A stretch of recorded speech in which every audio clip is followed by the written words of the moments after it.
welcome to the Gary Dunn Show for November 6, 2023. I'm your host, Gary Smith, and on today's show, we're going to talk with Coach Dunn about this past weekend's action at the shores of Lake Erie, and then break down everything going on in the PSAC, and then look ahead to this final week's opponent of the regular season, the Stroudsburg Warriors. And Coach, good to see you.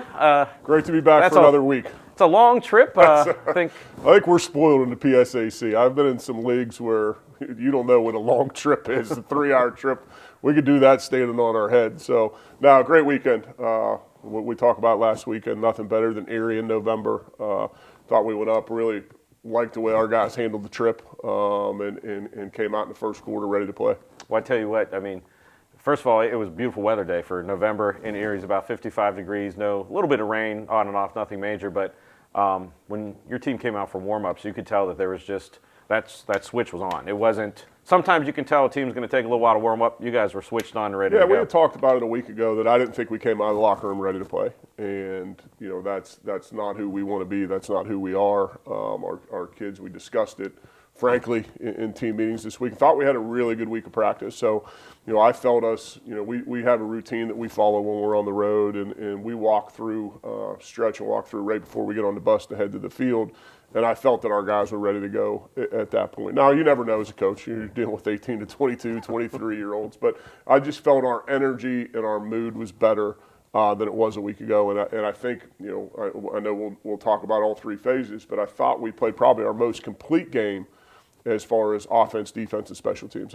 Gannon is a good football team. That's a hard place to play. It was essentially for second place in the West. Whoever wins that was going to finish in second place in the West. So they had a lot to play for on their senior day, and they're a good football team. They came here a year ago and beat us, I believe, on our homecoming. So there was a lot on the line to play for, and our guys were ready to go. And like I said, I think we probably played our most complete game in all three phases. Well, complete is the word I would use, because on the way back, it's a 3-hour drive. I was using that time to kind of think about the show today, and I was going through each phase: offense, defense, special teams, and really it was solid. I mean, let's start first with the offense. If you look at the numbers, nothing super splashy, but time of possession was incredible. You just ground out the game. Another game where you had 44 rushing attempts for 250 yards on the ground, just grinding out the soul of the other team. Thought we had great balance. I think like you said, we ran for 250. I think we threw for 200. We missed a couple opportunities, but that's going to happen in the pass game. We felt like a go ball down the middle on maybe our second drive, or a first drive, if we come up with that, now we're really moving. We had another post route that was a little bit thrown inside in a play that I think Eric Willis would tell you he would want back. So if you're able to hook up one or two of those pass plays, now you're talking about a big day offensively. But love the way we're in football. I'll tell you, that first touchdown was drawn up, and Coach McLean and Coach Salisbury, Coach Eric Taylor did a great job of scheming up this week. But it just happened. It was a clinic tape. We ran a little counter play.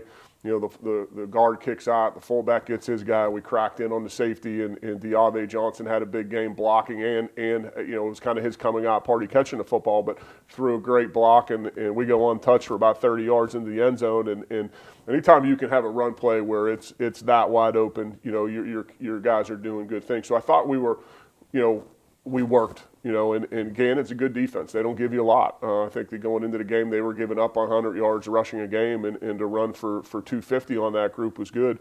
So we get the first touchdown. We kind of trade some punts, and then I thought the big moment in the game offensively was we got into a 2-minute drill and really ran the ball to start the 2-minute drill. Coach Salisbury said in our staff meetings yesterday, because I'd never started a 2-minute drill in a heavy formation. We had a tight end in, a running back in, and two wide receivers, and we started by running the football, and it kind of got us jump started, and we hit a pass, and then we were able to hit Eric Willis on a little corner post in the end zone with about 30 seconds left, and that was a big moment in the game to go up 14-3 going into the half, knowing that we're getting the ball in the second half. That was a huge play in the game offensively. And you said it. It's almost like we say the phrase Groundhog Day. I mean, Yep. that's what a coach wants to see, and go in that locker room with the momentum and going Yep. in there. And then second half started.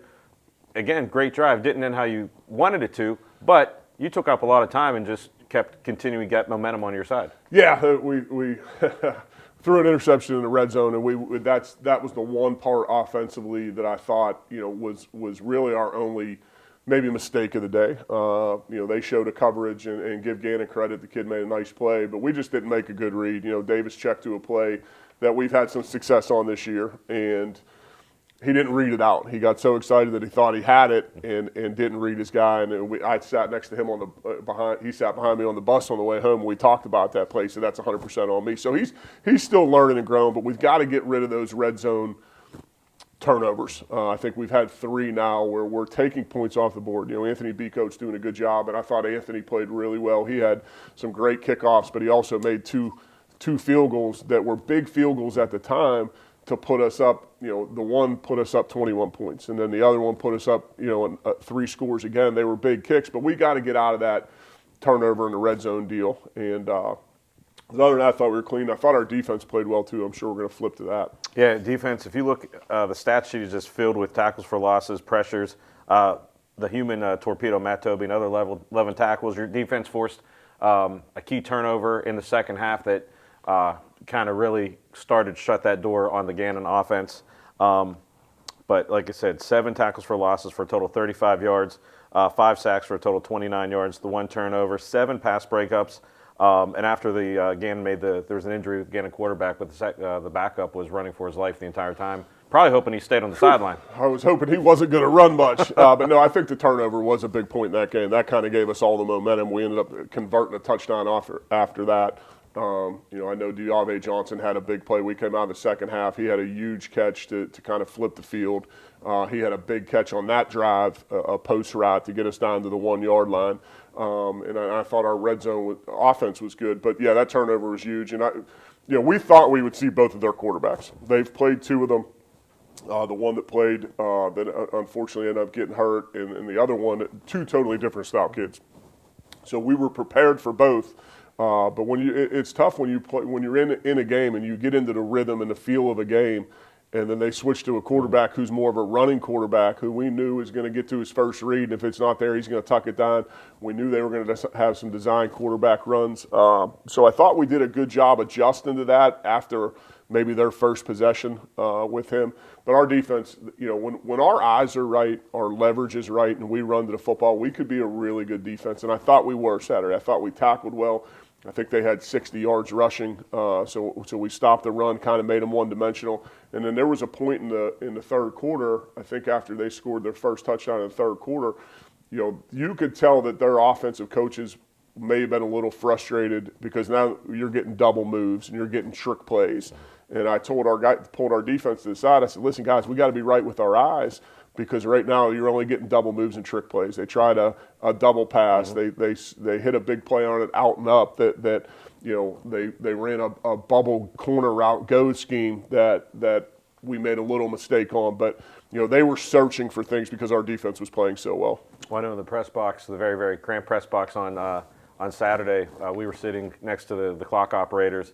And I overheard them talking one time after one of the defense plays, like, this defense just swarms. They keep coming. I'm like, yeah, I've seen it all year. There's no quitting that. Yeah, I really like the way they're playing. And if we can just do the little things, and it's coach speak, but be about our details. There was 2 big plays in that game.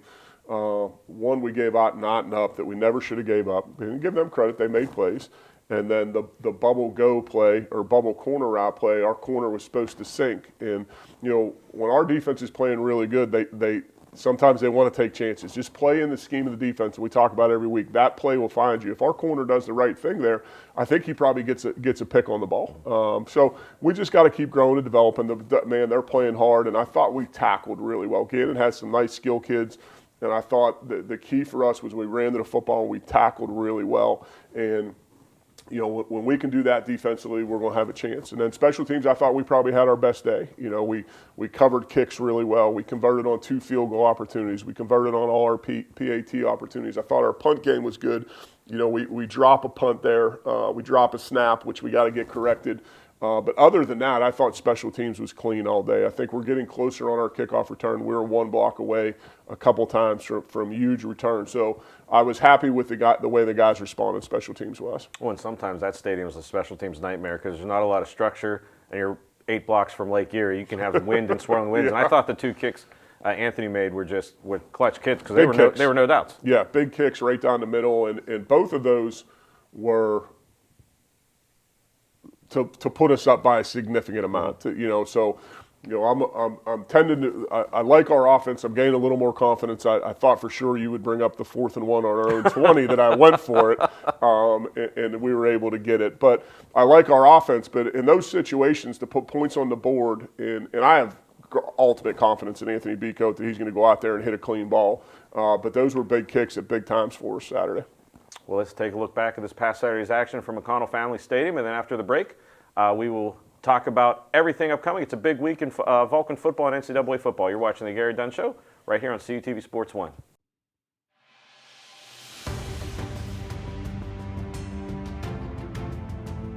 Handoff this time to Cameron, and Cameron gets the blocks, and Cameron slips through, and Cameron going to go untouched into the end zone for the Vulcan touchdown. And just like that, the Vulcans, out of nothing, able to get themselves on the board. Full receiver set black in the gun. Has time, just going deep towards the end zone. The pass caught for the touchdown.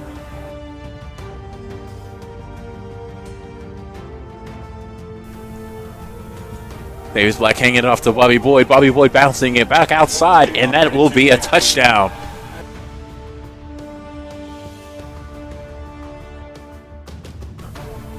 Whitaker the snap, the handoff, and the ball is fumbled. And the ball is still rolling out. And they're going to say the Vulcans will come up with a recovery.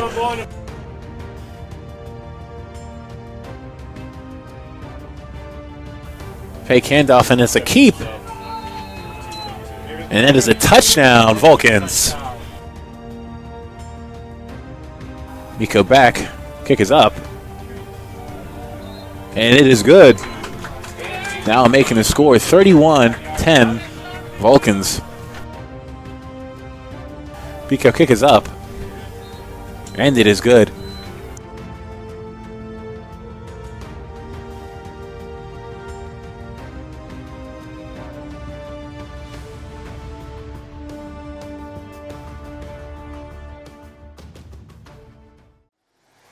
The PSAC Digital Network is on the cutting edge of live event production and streaming.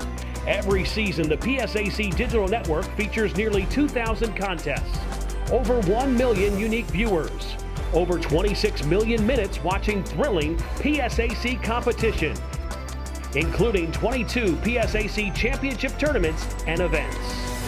Since its beginning in the 2017-18 season, the PSAC Digital Network has continued to grow its viewership and improve its quality every year in order to capture exciting highlights, captivating moments, and the championship experience that only the PSAC can offer.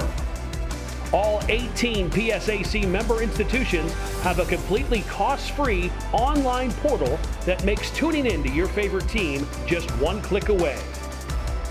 Find it all on the web at PSACSportsDigitalNetwork.com. Are you a Penn West California student looking to get involved in media? You have two great choices, and for both, all majors are welcome.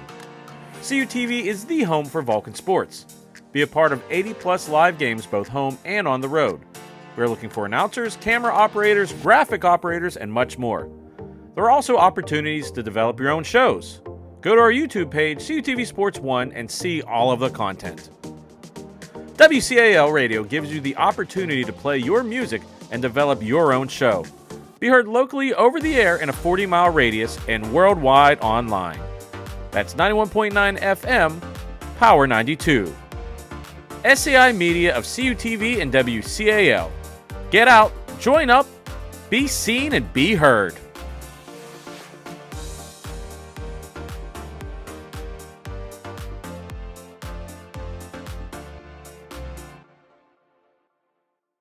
Come on out to the Convocation Center and support men's and women's basketball for the 2023-2024 season. The Vulcans are looking to put the PSAC on notice this year after both teams are picked towards the top of the preseason conference rankings. There will be 13 men's games and 16 women's games at home. Follow calvulcans.com for any update. All games will be live on CUTV Sports 1 and the PSAC network. Come out, our team's going to be very exciting. We have a lot of good players. I think we play the game the right way, very up-tempo. I think we're going to be able to score some points. I think our defense is going to be great. great. Our guys have great energy. Come to our games. I think once you get here, you'll really like what you see. I think it's exciting.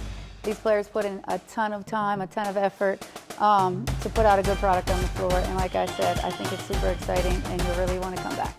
A new season of Vulcan football is set to begin September 9th versus Kutztown, September 16th versus Shepherd, September 23rd at Edinburgh, September 30th versus Clarion, October 7th at IUP, Homecoming October 14th versus Seton Hill, October 21st at Slippery Rock, October 28th versus Mercyhurst, November 4th at Gannon, November 11th at East Stroudsburg.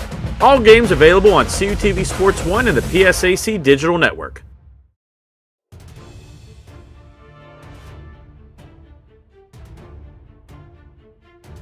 And hand off to McCann, and he rumbles forward into the end zone. Touchdown, Vulcans! Cirillo drops back, hit and intercepted by the Vulcans, and it's one of the big guys up front. And he's crossed the 40, crossed the 30, crossed the 20, the 10, 5, touchdown, Vulcans! It's Gerald Brown with the interception. Mitchell under center. Hands it off to McCann. McCann's got a lane, spins around on one, breaks another tackles, rumbling forward into the end zone. Touchdown, Vulcans!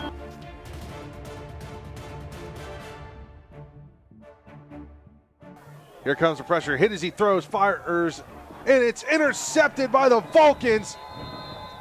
Kevon Mormon, that's Isom with the interception on that play. Fakes the handoff again, and he's going to get sacked in the backfield. And the ball comes loose, and the Vulcans are fighting for it.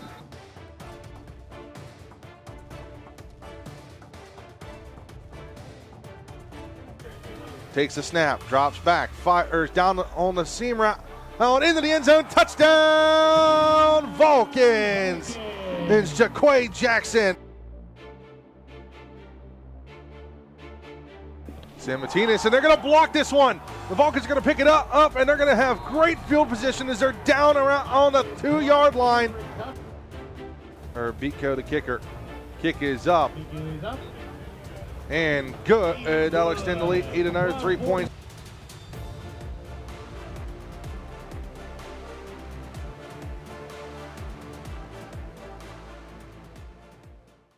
And welcome back to the Gary Dunn Show. You just saw highlights from last year's action against this upcoming week's opponent, East Stroudsburg Warriors. Once again, I'm Gary Smith with Coach Dunn. And Coach, before we break down this weekend's action, we're going to put a bow on this past weekend's contest in the PSAC with the scoreboards. Last weekend of divisional play, as you see, we talked ad nauseum about California and Gannon. Other scores in the West, IEP goes to Clarion and wins 39-27. Slippery Rock goes to Edinburgh and wins 56-18. And then the final score in the West, Seton Hill shuts out Mercyhurst 14-0. And then you go over into the PSAC East. Bloomsburg goes to Millersville and wins by 3, 34-31.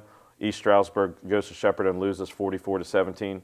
Kutztown over Westchester 27-17. Then Lock Haven over Shippensburg 21-7. And final look at the PSAC standings. See California finishing second in the PSAC West. But Coach, we're going to talk not so much about that. We're going to talk about something that's overarching, if you will, other than the PSAC race this weekend, and that's the regional rankings. Sure. California in the top 10 last week. Unfortunately, the way the rankings come out when we shoot this, we don't have the updated rankings ahead of us. Go to calvulcans.com, and Matt will have that updated as soon as it's out there. But obviously, Coach, top 7 make it. You're in that race. What's the message to the team before you even talk about this upcoming week's opponent? What's the message to the team? What's the thoughts internally about being in that position? We just got to take care of our business. And I told our guys after the Slippery Rock game that what you've done up to this point is going to put you in position. Every game that you play from here on out is going to be a big game. So our guys have put us in a position to play meaningful football in the middle of November, which is one of our goals when we started. We started this journey on August 5th, and just proud of the way they've responded. I think we are peaking at the right time. I think we are getting better. I see, improvement in all areas. And as a coach, that's what you want. You want to be peaking at the right time. As the season goes on, you're either getting better or you're not. And I feel like we're getting better in all three phases. So we've put ourselves in a situation to go play a really quality opponent that's also ranked in the top 10 in the regional ranking. So, it's going to be a tough game on the road. Playing 2 weeks, two really good football teams on the road is the schedule that we've been dealt. So we've got to go line up and play. And I told our guys yesterday, let's go play Vulcan football, and we'll look up at the end of the day and see where we're at. Before we break down East Stroudsburg, you kind of took the lead out of my mouth there, because I was going to say, as a fan, as someone watching, when you're watching any team from the beginning of the season to whatever point, as you're either grumbling that things aren't going well or the team's improving. And I can honestly say, like, as you're watching as a fan from the beginning of the season now, I mean, it's just the team is crisper, swarming. You can just see, like, just that look in their eyes. That I just think our guys love the work. I love our culture. I love the way they work. We had to change our schedule up this week. I'll give you an example. With the NCAA passed a rule a couple years ago that on election day, you need to be off. You can have no CARA-related activities, which is accountable athletic-related activities. So we got to give them Tuesday off. So I talked to the captains last week, and I said, hey, listen, I want to bring you in on Sunday. Let's watch the Gannon game on Sunday. Our guys are typically off on Sundays. Nobody blinked. We were there. We had great meetings yesterday. Brought them in at 1 o'clock. We had great meetings. That way we can give them Tuesday off and feel like we really haven't missed any prep time. Our guys just want to work, and I really think they enjoy being around each other. I think we talked about it last week. There was a moment in the locker room. I can't remember what song it was, because I try and get in the locker room as quick as I can and get out. But the whole team was in there singing. I think they generally enjoy being around each other. And, we just got to keep continuing to improve. And it's going to be about our week of work this week. I thought we had a great week of practice last week. And when you're in week 10, which is really week 15 after preseason camp, and you're still having crisp practices, good practices, then you're doing the right thing. And I told the team, listen, I don't know how many teams in the country right now in all phases of football are playing for nothing. They're just playing. You have put yourself in a situation that you're playing meaningful games, and we got to continue to work and put our best foot forward and try and go win another football game against a quality opponent this weekend. And it seems like a fun bunch to be around, because, again, this past weekend, again, where our crew was pretty much 3 feet above your heads the entire game. But it just seems like that energy on that side, it seems like it's a good group to be around. And we got the leadership. I've enjoyed this group, more than a lot, I'll tell you that. They're fun to be around. We've really had no issues. We're all pulling on the same rope in the same direction. It's been a lot of fun. Well, let's break down this upcoming week's opponent, East Stroudsburg Warriors, another team in the top 10. This is a de facto possibly playoff game, because, the way things are, top 7 get in. Winner's probably going to advance. Loser might be on the outside looking out. Although with the way the region has been this year, who knows? It's been a crazy region. Once again, go to ncaa.com, go to calvulcans.com, and just see what's going on everywhere. But you got a good team. You're traveling to East Stroudsburg, pretty much the furthest point you can get from California, PA, to face a good football team. And I know you broke down film already. What does East Stroudsburg look like on offense? Really good. They're going to give you a ton of different formations. They're going to give you a ton of motions, a ton of shifts. They use their personnel well. They've got tight ends. They've got fullbacks. They'll line up an empty and shift to a 2-back set. It's going to be a big week for us to be disciplined with our eyes, disciplined with our checks, disciplined with our calls. They've got some explosive kids on the outside. They've had some issues injury-wise at quarterback, but I don't know if that's not a blessing in disguise, because they've played 3 quarterbacks, and each one of them brings something different to the table. So not sure who will get there this week. They're big up front. Their right tackle blocks out the sun. He might be the biggest kid in the league. I don't know if you remember Big Cat Williams from Cheney years ago. He's about that big. They're just a really, really well-coached team that does a lot. They run the football really well. I think they're averaging 170, 180 yards a game running the football. So it's all based out of the run game. Then they're going to get you, committed to stopping the run and take one-on-one shots with quality receivers. So offensively, they're just solid. They're a lot like us. They want to be a balanced offense. They probably do more personnel, more shifts, more motions, a lot of empty backfield sets. So they really make you defend everything is really the best way to describe them. And their head coach is an offensive guy, and they do a great job. And the head coach, former Harlan Hill winner Jimmy Terwilliger from about 15 years ago, has been there several years now. Yeah. But on the defensive side, what do they bring to the table? Yeah, play multiple fronts, multiple coverages. I think really the strength, two things jump off the film. Their D-line is really good. They've got an All-American candidate that was an All-American last year. He's been a PSAC All-Conference guy his entire career. He's enormous. He's great against the run. He's a good pass rusher. But their D-line is really where it starts. And I think they've got great team speed. I think they fly around to the ball. They don't give up many big plays. They're going to be a sound defense, and they're going to change it up on you. Know, we got them breaking the Shepherd game down yesterday, and they played them a little bit different than they played anybody else. So we're going to have to be we're going to have to be balanced. They're only giving up, I think, 85 yards rushing a game. So, they're great at stopping the run. I think they have 16 picks on the year. So their deal is stop the run, get you in long down situations, bring some pressure at you, and hope that they can get their hands on the ball. So we've got to find a way to stay balanced. We've got to find a way to, and I know the offensive staff's over there right now trying to figure out how we can run the ball. But we're at our best when we're balanced. When we can run the football and throw the football, we're at our best. We're going to have to figure out a way to do that against probably one of the best defenses we've faced all year. In the third phase of the game, special teams, and it always seems in big games, in big situations, that special teams can either be a blessing or a curse. Yeah. What do they look like on that third phase? Yeah, solid. Just solid across the board. I think their kicker does a really good job. Their punter is really good. I don't know exactly what he's averaging, but so yesterday I go back and watch the last two games or last three games from start to finish. I watch the offense, the defense, and the special teams just like you're watching it on TV. And the punter's doing a really good job. I mean, he's hitting 40, 45, 50 yarders consistently. And then their cover units are good. So I thought we took a step in our cover unit. I thought our kickoff team did a really good job. So we're going to have to, field position is going to be a huge, huge part of this game. And I thought against Gannon, we won the field position battle. And we're going to have to figure out a way to do that again. And that game will be this Saturday at 1 o'clock in East Stroudsburg, PA. A long trip. Let's go over the rest of the games in the PSAC. This weekend, it's a de facto crossover weekend. Cal, East Stroudsburg, 1 o'clock. The PSAC title game at Kutztown, Slippery Rock at Kutztown, that's at noon. IEP travels to Bloomsburg for a 12 o'clock kick. Seton Hill travels to Millersville for a 12 o'clock kick. Mercyhurst at Shepherd. Clarion at Westchester. Edinburgh at Lock Haven. And Gannon at Shippensburg. But Coach, you said it a little bit ago that how special it is to be in November playing for something. Absolutely. What's the word to the fans to try and make the long trip? Have you ever seen the fall foliage in the Poconos this time of year? Have you ever seen it? It is breathtaking. My mom, when I was a player here, my parents went to obviously every game, and my mom still talks about how nice it was out at East Stroudsburg. Close to the Poconos, great resort town.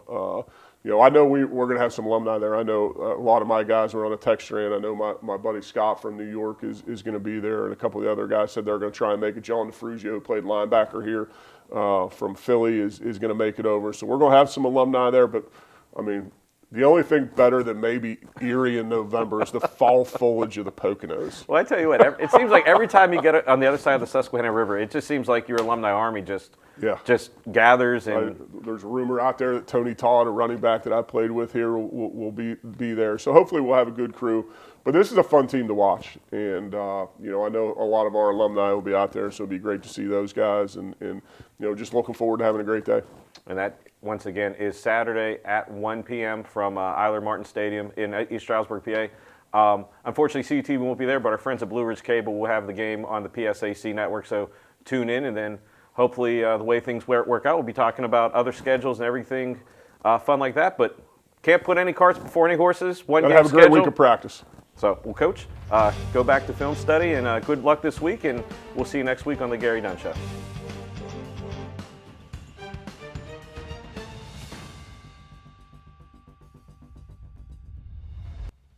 Hello, welcome to the Gary Dunn Show for October 30th, 2023. I'm your host, Gary Smith. I'm joined by Coach